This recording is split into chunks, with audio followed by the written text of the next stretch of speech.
বন্ধুরা, আজ আমরা দেখব বেন 10 এর এক অসাধারণ এপিসোড, যেখানে বেন এবং তার টিম এক রহস্যময় শত্রুর আক্রমণের মুখোমুখি হয়। তবে আসল সত্যি জানার পর অবাক হয়ে যাবেন আপনারা। চলুন শুরু করি। সাংবাদিক লাইভে জানাচ্ছে, ডাউনটাউন বলিউডে এক অজানা এলিয়েন দানব ভয়ঙ্কর তাণ্ডব চালাচ্ছে। চারপাশে গাড়ি, বিল্ডিং ধ্বংস হচ্ছে, কিন্তু আশ্চর্যজনকভাবে কোনো মানুষ আহত হয়নি। সবাই ভাবছে বেন টেনিসন কোথায়। প্রথমেই দেখা যায় বেন, কেবিন আর গুয়েন ঘটনাস্থলে হাজির। কেবিন মজা করে বলল, এ তো আমার যোগ্য নয়।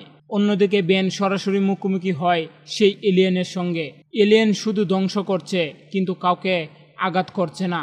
গুয়েন সন্দেহ করে বলল, কোনো না কোনো কারণ আছে। বেন ভাবে হয়তো আবার এটা কোনো বেবি এলিয়েন। অবশেষে প্লাম্বার বেচে দিয়ে ভাষা অনুবাদ করলে এলিয়েন কথা বলে। চমকপ্রদ সত্য প্রকাশ পায়, এই এলিয়েনের নাম গেলিপ পেগাস। সে আসলে সাহায্যের জন্য বেনকে ডাকতে চেয়েছিল, তাই ইচ্ছা করে এই শহরে তাণ্ডব চালিয়েছিল, যাতে পৃথিবীর নায়ক বেন এসে হাজির হয়।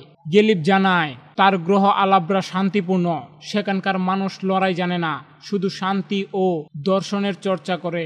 কিন্তু একদিন আসে ভয়ঙ্কর ভিলেন এগ্রেগর। সে তাদের শক্তি শোষণ করতে চেয়েছিল, যেমন অসমোসিয়ানরা করে।